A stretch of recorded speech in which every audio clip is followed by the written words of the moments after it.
আজ হট করেই বেরিয়ে পড়লাম, আর কোথায় গেছি কী করেছি সব কিছু তোমাদের সাথে শেয়ার করব।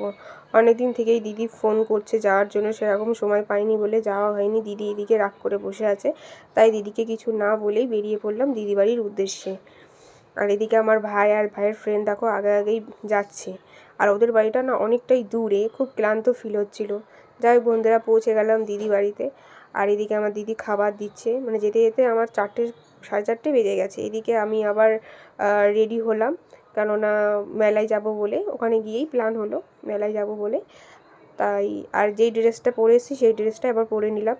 ভেবেছিলাম বাড়ি চলে যাব, কিন্তু দিদি যেতে দিল না, বললো আজকে থাকতে হবে। তো যাই হোক, জোর করলো দিদি, তাই থেকে গেলাম।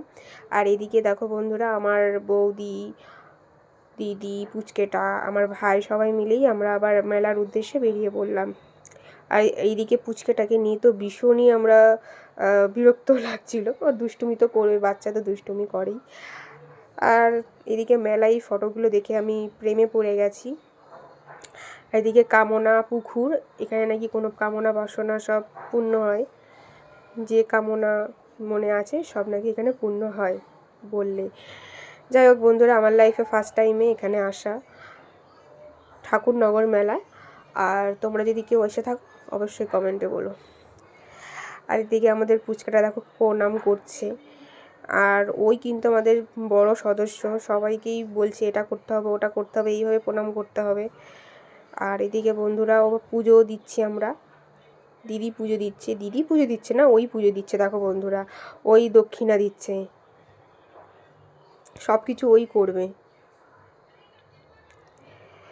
তারপরে এইভাবেই দিনটা যে কীভাবে আনন্দের মধ্যে দিয়ে কেটে গেল, সত্যি খুব মিস করছি দিনটাকে আমি এখনও। যাই হোক বন্ধুরা, এইদিকে বাড়ির থেকে বারবার ফোন আসছে বাড়িতে যাওয়ার জন্য, বারবার ফোন করছে। অনেকটা রাত হয়ে গেছিলো, 11:30 বাজে তখন।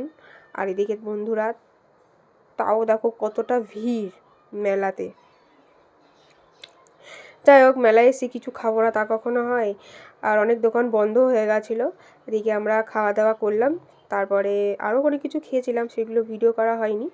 যাই হোক বন্ধু, আজকের মতো টাটা অ্যান্ড বাই বাই।